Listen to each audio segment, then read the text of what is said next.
ఈ వాక్యం వింటున్న ప్రతి ఒక్కరికి ప్రైజ్లాడండి. మన అంశము విజ్ఞాపన ప్రార్థన. యెషయా గ్రంథం 59:16 ఈ వాక్యం వ్రాయబడి ఉంటుంది. సంరక్షకుడు లేకపోవట ఆయన చూచెను, మధ్యవర్తి లేకుండాటు చూచి ఆశ్చర్యపడెను.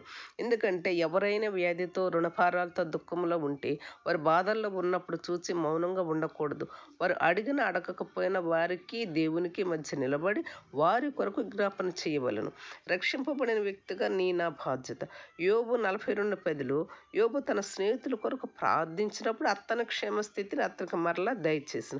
మనం కూడా మనల్ని దూషించే వారి కొరకు, మనపై వ్యసన పడే వారి కొరకు, వారి క్షేమం కొరకు ప్రతి దినము విజ్ఞాపన చేసేవారుగా ఉండాలి. ఎదుటి వారి ఆత్మ నశించిపోకుండా వారి కొరకు మనం కన్నీటి ప్రార్థన చెయ్యాలి, విజ్ఞాపన చెయ్యాలి. అప్పుడు దేవుడు నిన్ను ఆశీర్వదిస్తాడు.